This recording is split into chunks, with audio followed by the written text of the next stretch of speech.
Hi, and welcome to the Starfinder Adventure Path question and answer seminar. I'm Rob McCrary. I'm the creative director for Starfinder. I'm Jason Keeley. I'm a developer for Starfinder on the Adventure Paths.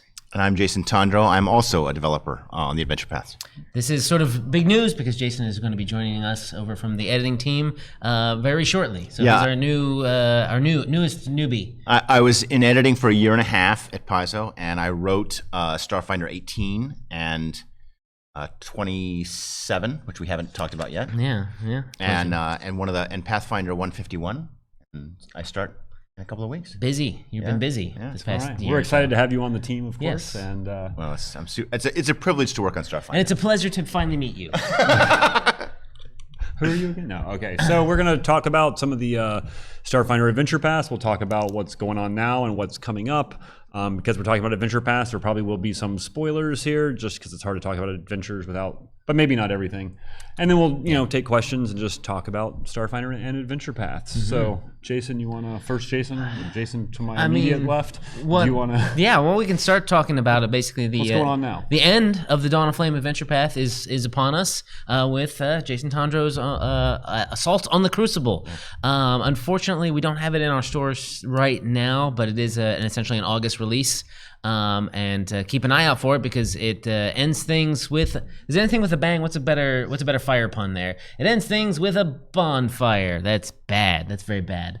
But it's a big explosive finale in the middle of the sun, and you fight some buff genies. I mean, I can talk about it very briefly. Give us a little taste. I just want to note that we added a countdown mechanic to the adventure, so the longer the players take to overcome their enemies, the longer that takes them to work through the Crucible, the more havoc and damage gets inflicted on the Burning Archipelago while the players are busy. So if they take too long, they can actually defeat the big boss and then get back home and find that it's all been taken over by a Freedy. So there's a countdown mechanic, and then there's also a bunch of factions that we placed in the base. So there's different little groups that are sort of power playing against each other. The goal being that your players can play through it, and they have a lot of options, a lot of choices. There's a lot of different ways to work your way through the Crucible, so that maybe you can try to brute force your way through it. You can try and pit different factions against each other. You can try and sneak through it.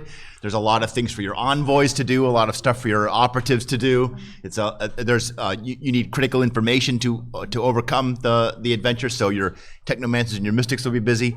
It's all designed to require all of those high-level spells and abilities that only 12th level characters get access to, right? Like, you can't really get through the dungeon without those things. It's gonna be great. It's gonna be fun and great. Cool. Yeah. And then also, I think it's also an August release or something along those lines. Very soon is the start of the Attack of the Swarm! Adventure Path.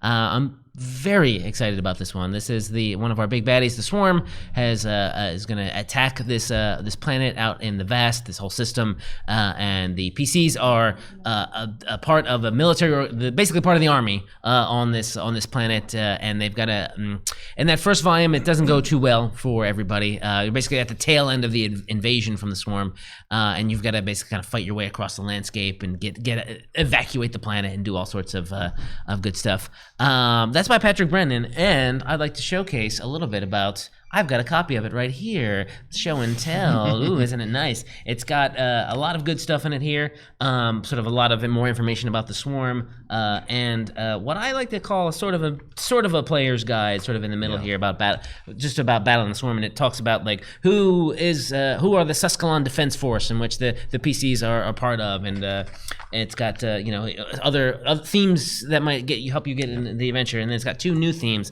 I love this picture. I'll show it. It's on the back too. This little Yusoki and just leaning on her powered armor, like, yeah, I'm gonna wreck things up pretty soon. And it's also got some more gear that your first level players might want to buy. This article is designed to be able to be printed out and sort of given out to your players, so it contains no spoilers for the adventure. As this adventure path progresses, you're going to fight against the Swarm in a lot of different places, and you're going to overcome a lot of other different challenges. It gets a little weird in the middle when you go into like these psychic landscapes and do all this stuff. There's a lot about Sheeran and the Sheeran exodus from the Swarm back at like 0 right after the gap. We talk a little bit about that history. We talk a lot about Hylax, who used to be the goddess of the swarm before they were the swarm, and also then took the Sheeran into her fold when she saw that they got their independence. There's a lot about her. There's some monasteries. This monastery on a comet you get to go to, but then at the end it kind of comes right back. It comes full circle to be war again. So you retake Suskalon at the end in that last adventure, and we've got sort of missions around the city and some good vehicle chases and military stuff going on there. And at the end you fight the God Host, which is a unique swarm creature which has got 5 heads, and it's just a beast. It's a scary fight. I just finished the development on that like last week, and I'm like, okay, well, good luck everybody. You're gonna be 13th level, so it's pretty good. You got some blessings from a goddess on your side. I think your players will make it, but it's gonna be a rough go. We could sort of quickly go through the titles of those, I guess, if you all want. Sure. Yeah. So again, first volume is Fate of the Fifth by Patrick Brennan. The second volume, which I also have a copy of here, is The Last Refuge by Marilyn Butler. Yeah, that's right. This one is sort of like you've retreated to a colony of in the area, and there's not a whole lot of swarm happening here, but this is sort of like the aftermath of war, and there's a faction here led here by this android named Sister Spark, who wants to sort of like, we deserve this swarm invasion. Why don't we embrace the swarm and we'll be welcomed? And everyone's like, you're crazy, lady. And Keskadai's throwing a baby on the cover. Yeah, he's helping that baby. Looks like he's throwing the mom. So there's some metropolitan, some city stuff that happens in this that's basically trying to accept all these refugees from a whole other planet. Volume 3 is Husk World by Liz Liddell, and in that adventure you travel to a world that has already been taken over by the swarm, and so there's a little bit of a resistance faction that you get to help out, but the whole planet is just this kind of like dried up husk. You get to go inside of a swarm creature. Gross. It's gross, and then blow it up, and there's a good picture in that one of you driving away from the explosions. There's a lot of running and driving away from explosions in our art in this particular adventure path. Volume 4 is The Forever Reliquary by Kate Baker. That's the one where you go to the comet, meet some devotees of Hylax, undergo some Hylaxian trials, which are all about making first contact and doing good diplomacy. So that adventure your envoys and your more charismatic characters will definitely shine. And then we move, and from there you get the Crown of Hylax, which lets you go into the Swarm Hive Mind Mindscape, and that's Hive of Minds, our 5th adventure by Thurston Hillman, and that's the weird one because it's all mental psychic landscapes of the swarm, and you're basically invading swarm territory, but inside their brains, and it does a lot of weird stuff in that. Then you get to meet some people who are actually like there's like hints of ancient. Swarm before they were the Swarm independence in there. And then finally, it's The God Host Ascends, and that's the one by Ron Lundeen. That's the one where you take back Suskalon and fight this 5-headed swarm. The art for that one, the art for the God Host turned out, I said, maybe it's got little tiny halos and it looks like it's wearing a little sort of priest chasuble, and it totally does, and it's great. And I can't wait for that to be full color and on the cover of a volume of Adventure Path. Blah. All right, so that's Attack of the Swarm. That is our very next AP coming out. That'll wrap up in January, right? Yeah, wrap up in January. So then February, we have the next AP. We announced it at PaizoCon a couple months ago. I think we're going to give a little bit more information about Yeah, it, we're going to try to give a little bit more, but not too much, because this one is all about secrets and mysteries and conspiracies, and we actually don't want to give away too much even to people who might be craving the spoilers, because we want it to be a surprise to everybody of what's going to happen. Is there some kind of conspiracy going on? There's a threefold conspiracy, as a matter of fact. Hey-yo. So Chris Sims, who recently left us to go to Europe forever. We miss you, buddy. It was the main driving force behind this one. But of course he left us all of his notes, so we know exactly what it is, and they're all written in code. What? Oh no. I'm such an idiot. Space code. Okay. And this one, so this one is, we'll let you know. This one is a lot about the unseen, and the unseen in our setting are sort of a collective noun for the Reptoids, the Greys, and this third faction known as the Decepskians, a real mouthful, who are kind of like a fungal parasite species who can only gain sentience when they take over another sentient being's body. So while these three factions of the unseen sort of get lumped together by conspiracy theorists, they don't necessarily all work together. And the PCs will be sort of uncovering mysteries about these threefold conspiracy, these three factions as they fight against one another and find out their own place in this conspiracy, which is a bit of a doozy and something I don't want to spoil right now. Do you want to talk about individual? We can talk a little bit. Yeah, we have all the titles and all the names. The first one is called the Chimera Mystery, as written by me, yours truly. And this one is a bit of a almost like a Murder on the Orient Express mystery. So you're on this transport that's going through the drift. The security officer, and then you've got some other guests and whatnot, and some shady crew members, and the security officer of the ship kind of goes missing, and the PCs have sort of maybe seen them arguing with somebody, and they start to someone asks them to look into this because they believe it's partially their fault and they're guilty about it. And so the PCs go about unraveling this mystery, sort of poking around the ship and finding all these sort of things that don't quite add up, and eventually the mystery is solved, but maybe not in the way you might be expecting. And when the PCs finally, and the ship stalls in the drift, so it's got that sort of like creepy, you're just floating out there, nothing, no help from anywhere, basically. So once you get off that ship, you move on to the next adventure, which is called the Flight of the Sleepers by Owen Casey Stevens. And this is sort of it takes place in a bit of a gray science facility. So there's all these weird gray experiments running around that the PCs are going to have to like fight their way through because they don't know what they're doing there, why they're there. And then they get some help from the stewards, and the stewards are like, oh, something's blowing up. We need to go shut down this reactor. You go shut down that reactor. So that, they basically help the stewards before they are able to take them off this facility. The stewards like, we need your help first. So you help out the stewards, but maybe they're not quite what they seem either. Maybe something's going on there. And indeed, the next adventure is called Deceiver's Moon by Mr. Jason Tondro here. I think this might be the maximum number of Jasons ever to write volumes of a single AP campaign. I don't know how many Jasons have written our... It's two. It's two and it's maximum. It's maximum. Trust me, we've read them all. If we get Jason Bowman to write one, then that would be... That we could do put us all on one. That would be AP. a threefold conspiracy. But... Threefold conspiracy of Jasons. Right. Ooh. Do you want to talk a little about that? So yammering on for 5 hours? Like you say, I don't want to give away too much, but you already hinted that the PCs start off sort of rescued by stewards, but maybe those stewards aren't what they appear to be. Mm-hmm. And so there's a lot of kind of investigation. I think I can talk about the abduction. So the PCs get abducted by aliens. So we have some gray abduction scenes.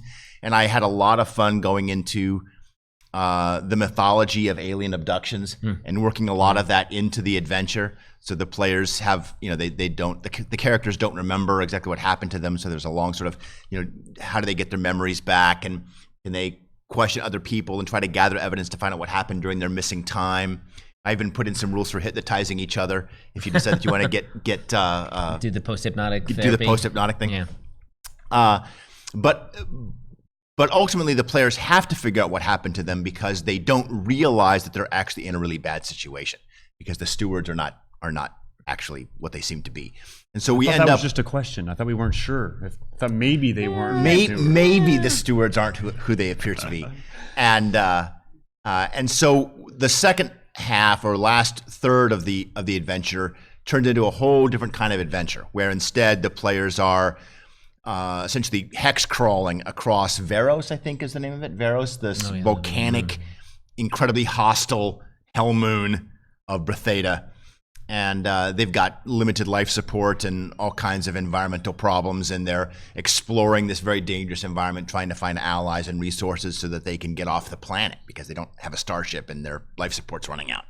So it turns into a very different kind of adventure for the last reel, which I thought was a lot of fun.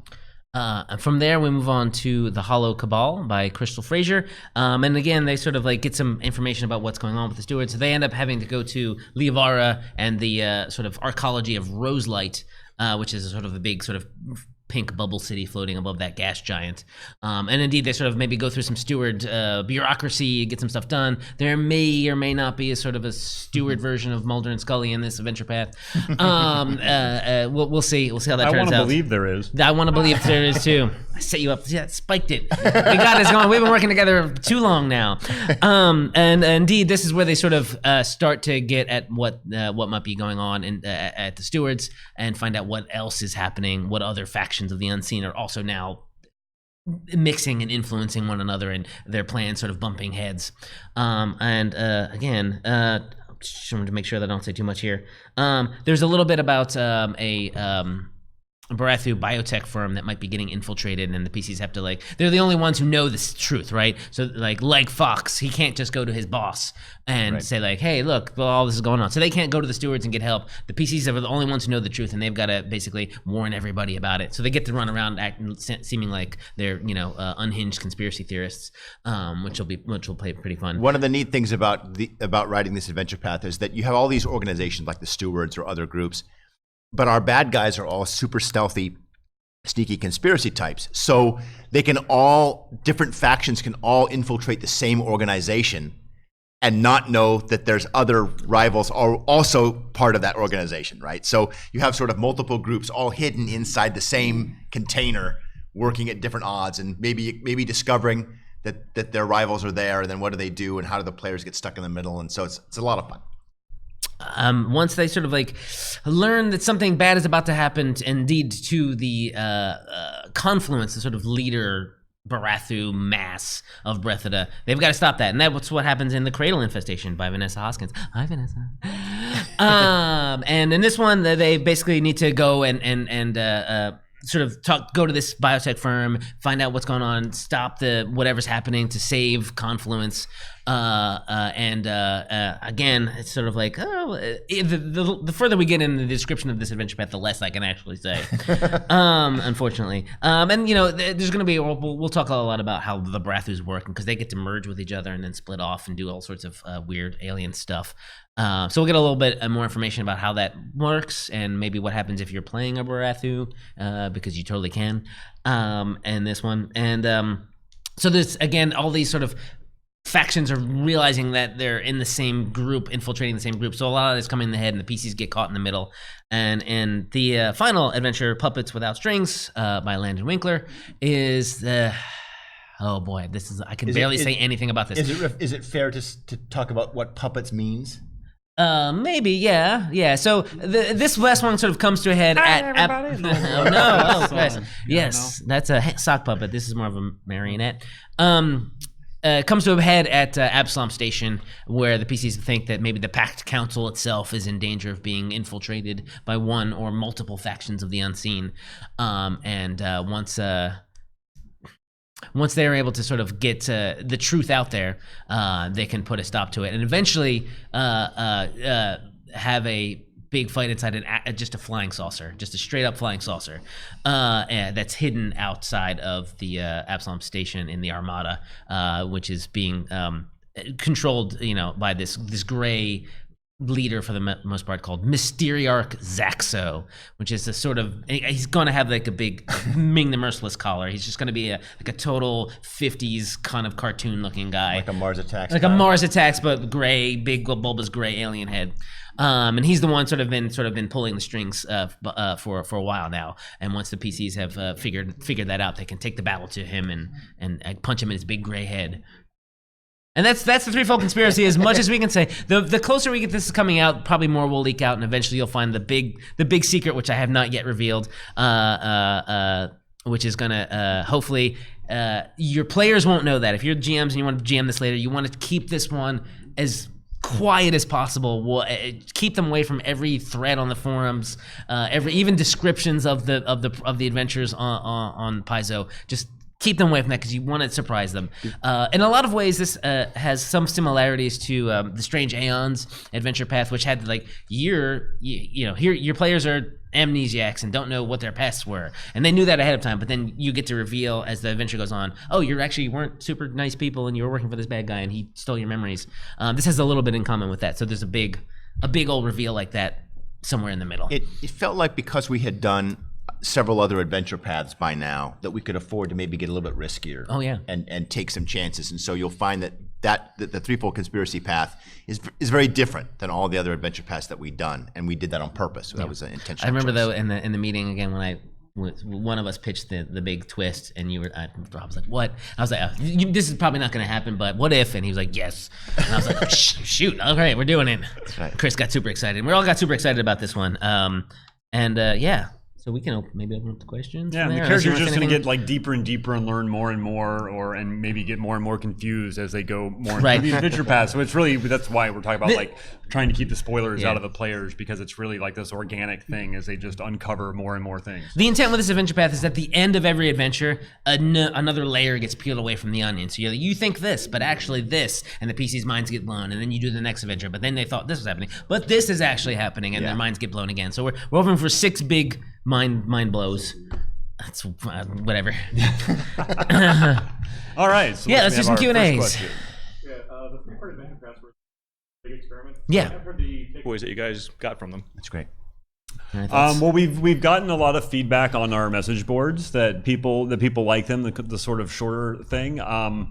We're kind of looking at what is the best format for the particular story that we want to tell. So I think it's probably a pretty good chance that we're going to have another 3-volume AP coming out, and we don't really want to say, well, we're always going to do 3 or always going to do 6 volumes. We'll probably keep to those 2 and just kind of switch back and forth based on the stories we want to tell and what we want to do. So I think there's a good chance we'll have another 3-volume.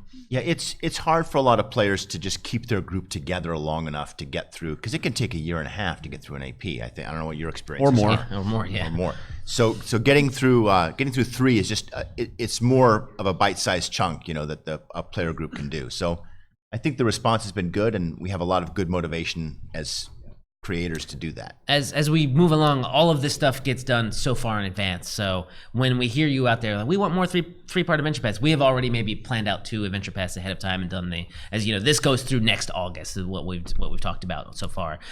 So we may seem like we're slow to respond, but we're actually just in the future. We're in the future because we're the Starfinder team.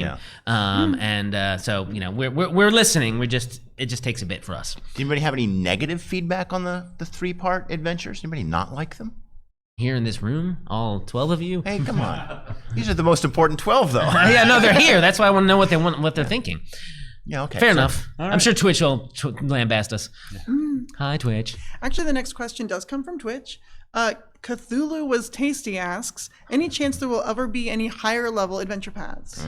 Perhaps in those 3-part series? So that is a very good question, because thus far none of our adventures paths have topped out at above 13th level, because just for the nature of the format and everything, we've had a couple of the 3 volumes that Aeon Throne stopped at 7th. Yeah. So but that is also something we're looking at very closely as a way to get some high level content out there. So we don't have anything to announce yet, but we do recognize that is sort of a hole in our releases at the moment, that we don't have anything for the higher level play. So yeah, we're definitely looking very closely at that. we hear you. Yeah. Players have all these cool high level abilities, and we want to give you a chance to use them. Exactly. Another question from Twitch. I lost it. Well, I know some folks were asking more about those 3-parters and just wondering when they might be able to expect those again, since everything planned right now is 6-part. If you want to, I mean, we haven't made it. I said we haven't made any announcement for what's Sure. happening next August. people are very excited about it though on Twitch. I'm good to hear. We've seen all the feedback in the forum. So again, we're listening to you. That's about all I can say. And possibly the Greys and the Reptoids have erased my memory. Can't be more specific than that. I assume we'll do whenever we announce what's coming out next August or September. It'll probably be maybe at PaizoCon next year or a little early before that. But we have technically we have got Dawn of Flame happening, Attack of the Swarm about to start happening. We have Threefold Conspiracy. We don't want to overload everyone with here's the next 18 things we're doing, mainly because that'll sort of draws the focus away from our products that are physically currently exist. Question for you. For somebody who's never played Starfinder, played Star Wars, played some Pathfinder, Yep. a lot of D&D, etc. Yep. what would be your recommendation of the best starting adventure path to for a rank newbies?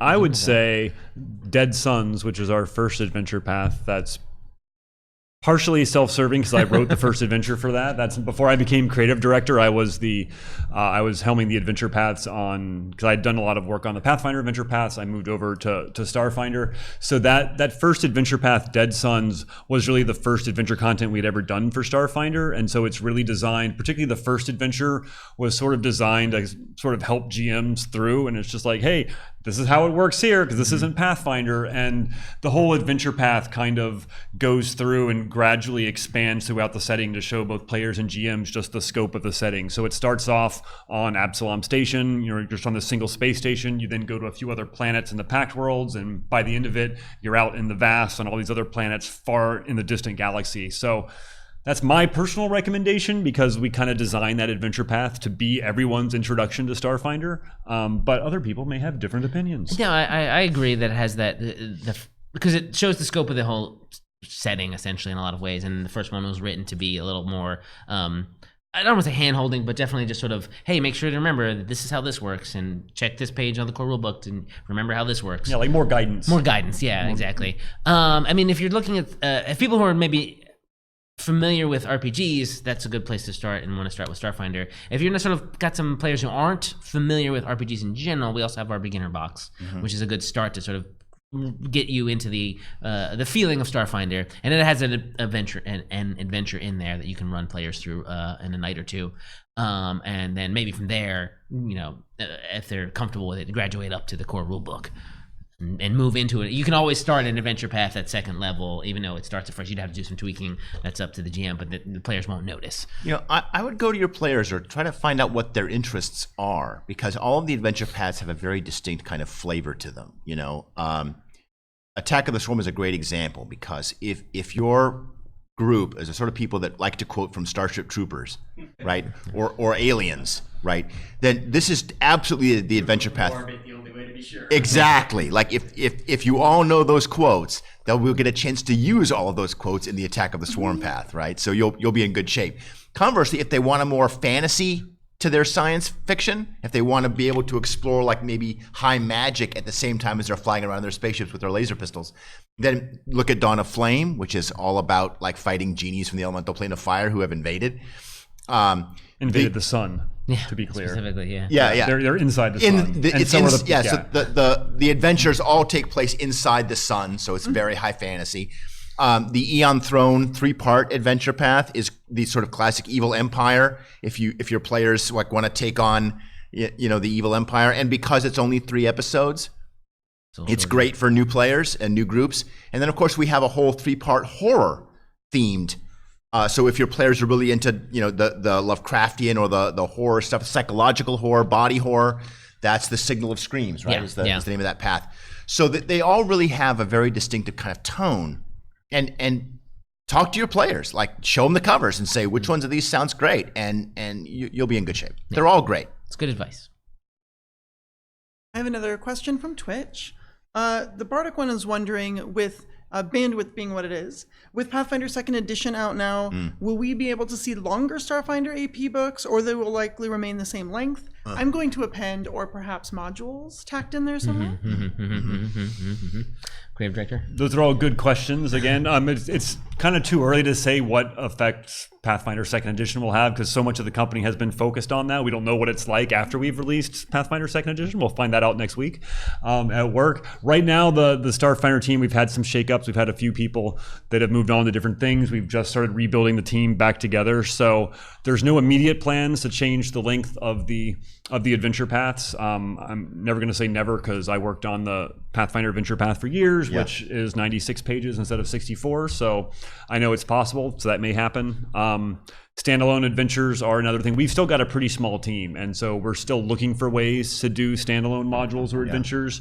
Don't have any like hard plans or anything to announce yet, but it's something that it's one of these things that we recognize is kind of another gap that we'd like to fill. We just haven't figured out how to fill that yet. Yeah, I just want to say, like, nobody would be happier to have standalone Starfinder modules than us. Like, we would all love to have that happen. that would be fantastic. I wish we could do that. Like, that would be great. You know, in the meantime, I would say, you know, grab a couple of Starfinder Society scenarios and just don't have to play them in Society. You can play them at home, GM them for your group, and that takes a night or two if you want to. And many of them are connected to each other, yeah, too. You can so have you can build a story build out a whole of arc out of it. Yeah, exactly. And there are new ones of those. You know, if you're not familiar with those, there are new ones every month, and they're designed to be run in convention or evening slots of 4 to 5 hours. So they're good standalone things that you can link some of them together too. Yeah. So, and there's, I forget how many there are now. We're in season 2 now, so there's a lot. There's over 30. Yeah, that's a lot. So you definitely check if you need some standalone stuff. You don't want to do a whole big campaign like the Adventure Path. Check out some of the Starfinder Society scenarios. Yeah, and they're like $5. They're really they're PDFs. You download them from Paizo.com. They're great. But we would love to do longer adventures if we could, but we just don't know if we can. Says you. Says me. It's draining enough as it is. Yeah, you haven't really started development on the APs yet, Jason. Wait, just wait. Careful what you're saying. You know, he's telling the truth. Our team is small. There's 6 people. Is all of Star. Well, 7 with Thurston, right? Yes, and so there's 7 of us. That's not a lot of people to do everything. hardbacks and scenarios and all that stuff. Yeah. You have a question?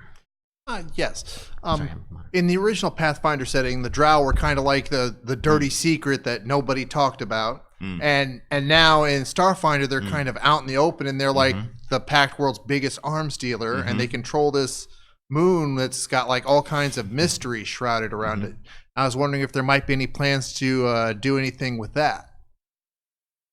It's, you know, we as often when we say in this Starfinder Adventure Path Q&A, we have a big list. And of Adventure Path ideas, exactly. We have a big list of Adventure Path that we'd love to do, and that excite us. You know, again, we only do like 2 a year, so it becomes a trick to pick the right one and who's most excited about this next thing that's happening. So the Drow, doing something with Apostate and the Drow, which is basically Apostate is essentially a planet-sized dungeon, and it's up there at the top of the map. There, top of the map. And it's definitely ripe for the picking. One of the neat things about the Drow is because they are arms dealers, they make really great walk-on supporting characters and villains. So you'll be in the middle of an adventure, just sort of doing your thing, and then the Drow arms dealer shows up as a contact or potential ally or potential... that character is not particularly critical to the plot, but it allows us to bring those characters in and play with them a little bit. It doesn't allow us to reveal a whole lot of new mystery or push the Apostate plot forward, but it allows us to play with the Drow and keep them in the story. Yeah. So that's kind of fun. I'm saying I neither confirm nor deny. I can say that the Apostate is on our list. I can't guarantee we'll ever do it because we keep getting new ideas. And I'm sure when Jason gets fully on board onto the team, he's going to bring some more ideas we're going to add to that list. But it's something that we have kicked around. That's like, that would be a cool story. If there was an interstellar Apostate plot, it would be really unhealthy to talk about it. Right. Yeah. There's this red dot. Just there is a speaking of what Jason said, there is a Drow Drow arms dealer in Volume 6 of Attack of the Swarm, who shows up as a sort of wrench in the gear, you know, in the gears. Yeah, I was thinking in one of the scenarios that I just recently edited. There's there's a Night at Night Arch, which is takes place on Apostate. That's a scenario. I can't remember what number it is, but check it out. So I know you mentioned that you don't really know fully what the release of Second Edition Pathfinder is going to do for your development and what you're doing, but has there been any discussion, like from a story side, the changes that have come about on Galarian, does that affect anything that you have planned or anything, any sort of ideas that you had about the Pact Worlds? Not really, because that's one of the reasons why we created the gap as the sort of key mystery of the setting, is to incorporate any changes that might happen to Galarian. It's both with the gap and with the fact that Galarian has gone missing in Starfinder is a way to basically allow both Pathfinder and Starfinder to tell the stories that we want to without people who are playing both like, this doesn't make sense because I played this adventure that said this and now this adventure. And so it's kind of... so far, you know, there's a few things. Interestingly, the one thing that's most hard to deal with is with the sort of multiverse beyond all the different planes and everything. We can take Galarian and put it somewhere, but hell is still hell and heaven is still heaven. And so trying to keep some of that stuff together. Fortunately, they don't really involve themselves in the plots of Galarian all that much. I mean, besides when they do. Well, yeah, but it's like, but there's not a whole lot of adventure paths where we do occasionally go to like hell or something like that, but it's not a whole lot. So we're trying to kind of see what would the throughput be for those, but we can kind of set Galarian and Pathfinder aside and do the same things. I mean, we already have space goblins, and you can play them. So I mean, we were there first. We were there first, I I think. Yeah. Scooped 'em. There's a kind of like high level, just sort of minery stuff like that kind of bleeds in early, like the fact that and most of this is sort of like creative directory IP stuff, right? We kind of got away from calling them chitons in Pathfinder. We definitely didn't do that in Starfinder. We all kind of talked about that, before, as things were happening. It's like, they're Velstrax, and that's what that's what they called themselves, and that's what we should be calling them from now on.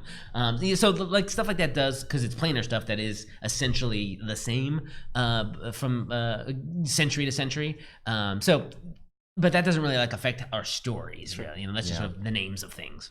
Yeah, this is exactly why the gap was invented, right? To give us a little story insurance. Yeah. I love the term for that. Okay. Story insurance. Our next question is from Twitch. TRDG11 asks, could an AP in the future be along the lines of the Expanse book television show? I'm gonna turn to Robert Curry, who did do a little work on the Expanse RPG to talk about a different role-playing game here. I'm a huge fan of the Expanse, so I love that the series and the books and everything.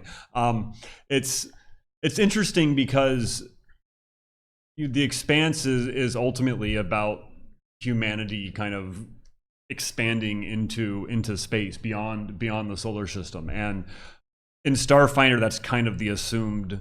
Obviously, we have more than just humanity, but we have a whole bunch of races and a whole bunch of aliens, and they're going all through the galaxy and everything. I think the closest that we've talked about that is sort of ideas about either exploring a completely new region of space and forming a colony there, which could be similar. I mean, it could be really interesting though to kind of start from base, like kind of go out, but that would be very different from the rest of Starfinder if we had something that was more about like, oh, you're confined to one solar system and so we were talking a little bit about like what happens if you happen to go to this space that the drift doesn't work, and then you crash land, and you've basically got to like do like a survival type sim where you've got to build from nothing a new spaceship to get out of there, right? And that becomes a bit like maybe it's a exploration type deal as well as gathering resources, and then eventually it could get very expansy when you finally are able to like build rockets for the first time and rebuild them, right, and then get up into the upper atmospheres, and then so it's possible. It's we can kind of do lots of different styles and themes with Starfinder. So I just read the first Expanse novel. And I was really struck by the two different plot lines going on at the same time in the first book, right? You've got this sort of murder mystery or kidnapping rescue that's going on, but the other half of it is very much a bridge crew plot, right? And of course, and this is where I talk about my interview with y'all, where at the very last minute, the very last question of my interview, they asked me, so it's your chance to pitch an AP, like Eric Mona comes out of a helicopter and says, what do you want your adventure path to be? And I had to think about it for a minute. But eventually, my pitch was a bridge crew AP, where the players are on a starship, and the starship is critical to the story. But there's a lot of challenges to that, and we may not be able to do it right now. But I would love to do something like that, where the players are in that sense of the Expanse, making it like the Expanse in that way, where the players are all kind of the bridge crew of a ship, like the Rocinante, and it's got its own character, and that's critical to the story. I would love to do that. There's also, there's lots of themes within the Expanse. I think another thing is there's a lot of political maneuvering and stuff. You have certainly I don't want to spoil like the Expanse for people who haven't really seen stuff, but you have like Earth and Mars and the Outer Planets Alliance, like these big political entities in the solar system, and I think that's something we could play with a lot more easily is getting into we could do like a political thing about even within the Pact worlds, which have all signed the Absalom Pact, there could still be political things that if we wanted to do some kind of big system spanning political intrigue, especially something which ends up giving the players a huge agency at the end, like the climactic end, where there's this huge political sort of knot and the players have the power to untie it in one of multiple ways. That would be really exciting. Sword. So cut through the knot with a sword. Yeah, exactly. That's there you go. That's what they would do. Yes. That's how I would do it. Obviously, Jason Keeley's a Hell Knight. The next question comes from Twitch. Poison YEG asks, do the APs coming up have any of the 3 new classes as NPCs or villains in them? Yeah. Well, yeah, that very well might be the case. We haven't developed all of them yet, so I was a little. For Attack of the Swarm, it was a little too early for me to get a biohacker in there, which is what I kind of wanted to do, at least for like a minor NPC. But that doesn't mean you can't play them in there. And when it comes to Threefold Conspiracy, we might be able to pepper a couple of them in there once we figure out how to make them NPCs. So I was writing 27 as we were finishing up the character operations manual, and so I wanted a couple of the characters in it to use the Witch Warper class or the biohacker, but we hadn't quite gotten them completely. Right. But I was able to seed treasure for those classes in the adventure. So the like there's weapons and gizmos and gadgets that biohackers can use, for example, from character operations manual as treasure in 27. And certainly, as once the character operations manual is out and fully in there, we will. It's just because we're working ahead of things again. Eventually, they will be showing more up. The new classes will be showing up more in the setting and adventures and stuff, just as they kind of assume their role in the game. And we get copies of the book so we can reference. Yeah, them easily. Sometimes the long schedule and the workflow becomes a kind of an obstacle that we have to overcome, and we have to just wait for time. Time solves it. Next question from Twitch again. Kinja 1902001 asks, are there any plans to make an evil adventure path for Starfinder? Well, that's not even on our list, I don't think. Maybe. Well, it is now. Well, yeah, I mean, because we've done one evil adventure path in Pathfinder, Hell's Vengeance, which I worked on, and it took like 8 years to get to the point where Paizo felt comfortable with doing an evil adventure path, because I had a long evil campaign for a while when I was younger, and it worked pretty well. So I wanted to see if we could do that in Pathfinder. I think it's still a little bit early in Starfinder's life to start doing that, just because there are lots of things you have to sort of keep in mind, and the players all need to be on board, and because it can go off the rails very easily if everyone's not in agreement on how the game's working. I think another thing is that alignment, although alignment exists in Starfinder, it doesn't quite have as large a role as it plays in Pathfinder. There's a lot more rules mechanics and things tied to alignment that we tried to minimize in Starfinder. So while there's still, evil things, and you still have the personification of evil, like, demons and devils and things, for instance, all undead are not automatically evil in Starfinder, because there's a whole planet full of them, and some of them just want to go to work and come home and talk to their undead puppy. And even if like they that. are evil, they're still part of the Pact Worlds. That's also true. So it's certainly an interesting idea. We might toy around with that at some point, but we don't have any plans. But maybe now we have a new idea to put on the list. I think a lot of the adventures that we've already put out would still work for a mixed alignment, at least, and maybe even for an all evil group. I mean, if your home is going to get blown up by a Freedy, it doesn't really matter if you're good or evil. You're going to want to stop them. Yeah. All right. From Twitch, user Wizmac is really excited about the miniatures lines from WizKids and wants to know, can we expect to see some specific minis that have been or will be in the adventure paths? That's a great idea. Oh, from the adventure paths. You've seen... I have seen. I'm trying to remember. Didn't we do if there's the Brasinea? Isn't that a mini? Maybe it's gonna end up in. I think so. I mean, we haven't actually announced any of the minis that are in the first set, because we're still doing sculpt and paint step approvals before they come out. Once we have that stuff more in place, we'll start previewing that on the blog like we do with the Pathfinder Battles minis. I do think there's definitely some, I think, that have been taken from the Alien Archives in the back of the APs. Yeah. There may even be a few that are NPCs or stuff illustrated in the APs. I mean, this is still relatively new, and as we go forward, obviously we'll have, if they're successful and we keep making more of them, we'll have more APs to choose from, and it's, usually the minis that we do are based on art that we have, because that gives the sculptors a good reference. And besides our hardbacks, most of our art comes in the adventure paths. Yeah. So I can't guarantee in the first set, but I think there are some. But I'm sure as we go forward, there'll be more and more of that, just because we have such great art in the APs. Yeah, and the NPCs and the monsters that the fans talk about become good places for us to look to for making those choices. And I'm thinking of is it Garaga Call? Is that how it's pronounced? Yes, The monster at the it's end? very good. Yeah, the Garaga Call. The Garaga Call. And like players of that first AP adventure, they have debated that monster for a year and a half.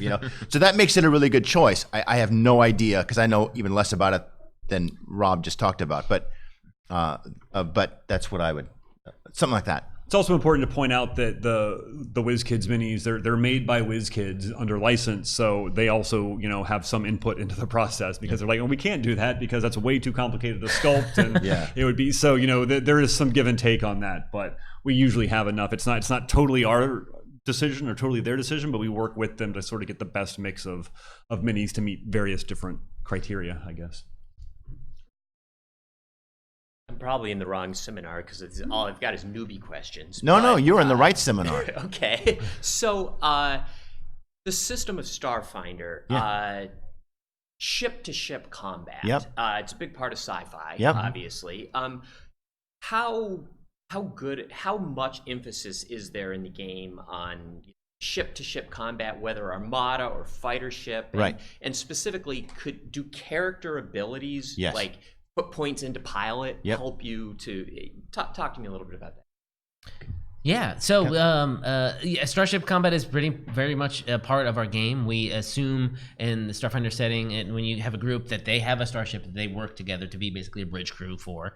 There's different roles, and indeed your skills are very important, but you don't have to be a soldier to be the one who's on the guns, right? You can be anyone who has some good dex or some good piloting, can shoot that gun pretty good. And then the captain's generally the more charismatic person who can give bonuses to people. So all of that is great for Starfinder. It's got a hex-based sort of grid, sort of fighting components where facing is very important, and it gets kind of tactical.